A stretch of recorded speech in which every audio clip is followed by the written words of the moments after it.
Alrighty, now I'm shooting the M1A. I'm shooting this Cellar and Bellet 762 by 51. It's 147 grain full metal jacket bullets, M80 ball. And I gotta tell you, I already shot a little bit of them offhand, or not offhand, but already down at 100 with the M1A. And they're not really all that good. I got my 20 rounder here because I could not find my 10 rounder.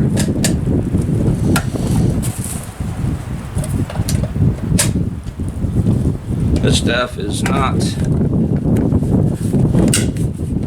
very good 308 ammo, but I don't care. It's reloadable and not too expensive. It shut off again. Put that top left. I'm gonna plink. That's mine. I said, just look at it.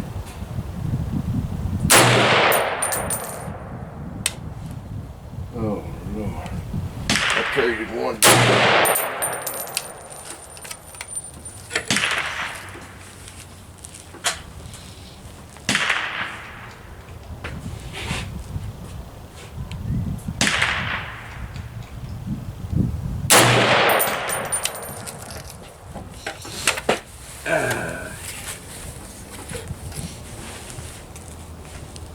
I'm gonna have to keep checking the camera because I can't trust it, so I do apologize.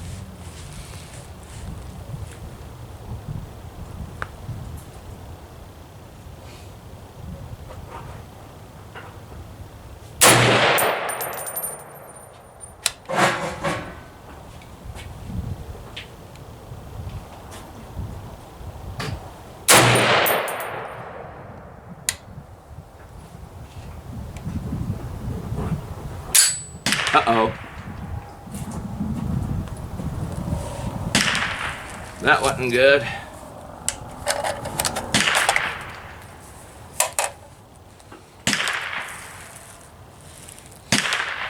Well, let's give him a minute here. Maybe this ammo ain't too good after all. I don't know.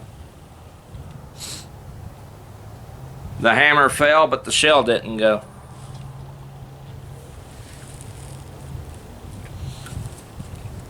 He's locked up.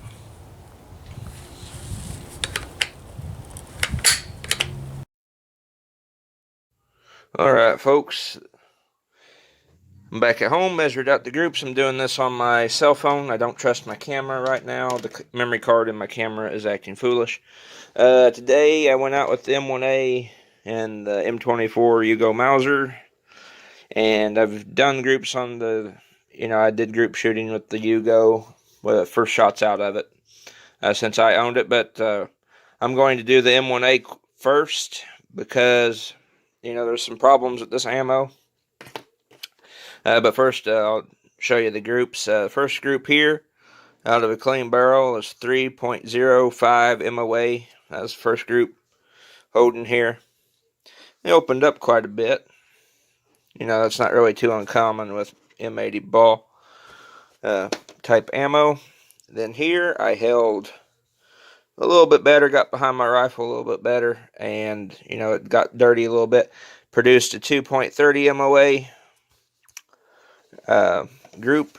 Oh, by the way, I forgot to mention that this is Cellar and Bellet 762A, 762 NATO, 147 grain full metal jacket ammunition.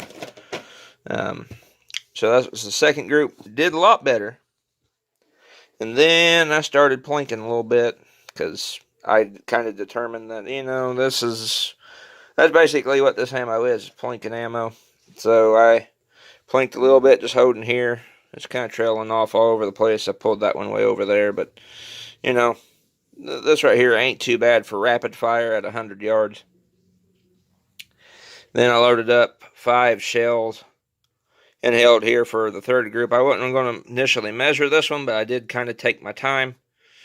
And this group here, going from here to here, is 2.75 MOA. But if I add this one in, going from this bullet to this bullet, it is 3.55. So it's, you know, if you wanted to go from like tightest group to largest group, it's this is essentially plinking ammo. But I'm going to, this is probably the first type of ammo I've ever said this on. I would use extreme caution, you guys, if you're going to run this through your M1A, because this brass is not very good. It is this is probably the softest 308 brass I've ever shot in my M1A. I mean, like, look at this. Absolutely mauled the crap out of the ass end of it. And this is just first time firing. And it's scratched and beat up. It's dinged and dented. I don't know what my dad's doing. He's making fun of liberals. This one right here is the scariest. Because look what it did. It about punched through the primer. My firing pin on my M1A. I mean, just like, look at the difference here. And then I had one when I was rapid firing. I don't know if the camera caught it or not, but it scooped one up into the chamber and turned it sideways. Turned the whole shell sideways. So I was, you know, it locked my gun up, and the firing pin did fall when it was in the chamber. So it even hit the primer, but it didn't go off. But it was enough to indent it. So I cannot recommend you guys shoot this ammo through an M1A. I have bought a bunch of it because I was simply just bulk buying. I didn't think anything of it. But I could not recommend you guys shoot this ammo. I may keep shooting mine, but once it's all shot up, because I bought a copious amount of this stuff, because I wasn't able to get back to the range and shoot my M1A since like October or early November, something like that. I've been focused on other rifles, and this is the first time I've shot my M1A since then, and I thought I would try this ammo out. But I honestly cannot recommend shooting this stuff because it's just too sketchy. It's the brass is very, very soft. The M1A, it was just beating it up. I mean, this is stuff, this is damage and stuff to brass that I would see on ammo that I've loaded for about the 10th time or 5th time. You know, after multiple reloads, you know, brass does wear out, and the M1A is violent to brass, but nothing to this extent on new brass, stuff that just came off the factory. Out of the factory, off the assembly line. I've never seen my M1A beaten, deformed brass this bad on the ass end. And nearly punched through a primer too.